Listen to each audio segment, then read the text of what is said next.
Prince Harry was left visibly humiliated after Jon Stewart, the legendary former host of The Daily Show, delivered a scorching monologue that tore through the Duke's fragile public image like a buzzsaw through butter. During a live segment earlier this week, Stewart unleashed a barrage of factual criticisms, mockery, and thinly veiled disdain for Harry's never-ending media pity tour, turning what was once a carefully choreographed Sussex rebrand into an international punchline. Sources close to the Duke claim he was absolutely livid while watching from his Montecito mansion as Stewart dismantled his credibility with surgical precision, ironically using the very medium Harry has tried to dominate, American media. The segment, which aired Tuesday night on The Daily Show, focused on what Stewart dubbed the Royal Whine Tour, highlighting Harry's penchant for airing grievances on high-profile platforms while simultaneously demanding privacy. Stewart, known for his biting intelligence and unflinching satire, called out the performative victimhood of a man born into extreme privilege who now profits off the same institution he insists traumatized him. Prince Harry wants us to believe he escaped the castle like some kind of oppressed revolutionary, Stewart quipped, when in reality, he just swapped one palace for another, only this one comes with Netflix deals, podcast contracts, and a chicken coop. Harry's post-royal ventures have been a parade of contradictions, and Stewart expertly pointed out the hypocrisy that critics have long accused the Duke of ignoring. Stewart referenced Harry's $100 million Netflix deal inked with the very corporate machinery he now rails against for perpetuating misinformation as one of many ironies. You can't cry foul over tabloid intrusion while doing a sit-down with Oprah in your California villa, Stewart added, drawing thunderous laughter from the studio audience. To make matters worse for Harry, Stewart's comments weren't the usual comedic jabs. They were rooted in cold facts and popular frustration. The Duke of Sussex's memoir Spare, which sold over 3.2 million copies worldwide in its first week, was supposed to humanize him.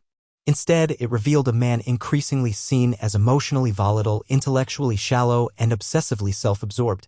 From bizarre admissions about frostbitten genitals to his endless tirades against his own family, Spare read less like a cathartic tell-all and more like a self-indulgent therapy session made public for profit.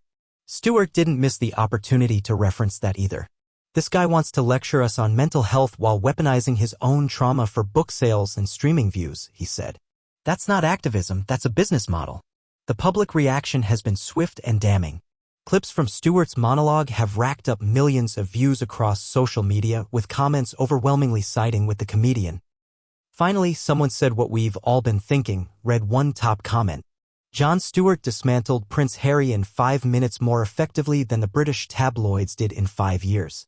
Behind the scenes, insiders claim Harry was furious not just at Stewart, but at his own communications team, which failed to anticipate the backlash. Reports from Montecito suggest the Duke is considering another round of interviews to set the record straight, a move many insiders believe would only dig him deeper into the hole.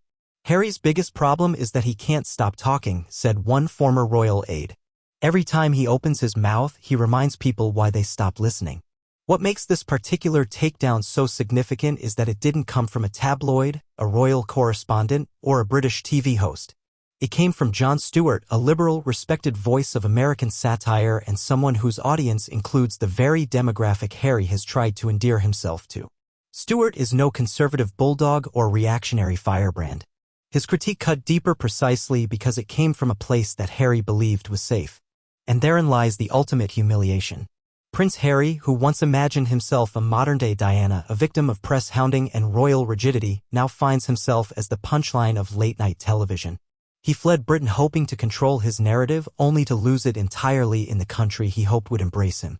It's becoming painfully clear that Harry's transformation from prince to media personality hasn't earned him sympathy, it's earned him ridicule. And if Jon Stewart's savage takedown is any indication, America's patience with the woke Duke is wearing thin. The Sussex brand, once buoyed by lofty ideals and Oprah appearances, is now being dragged back down to earth by the weight of its own contradictions.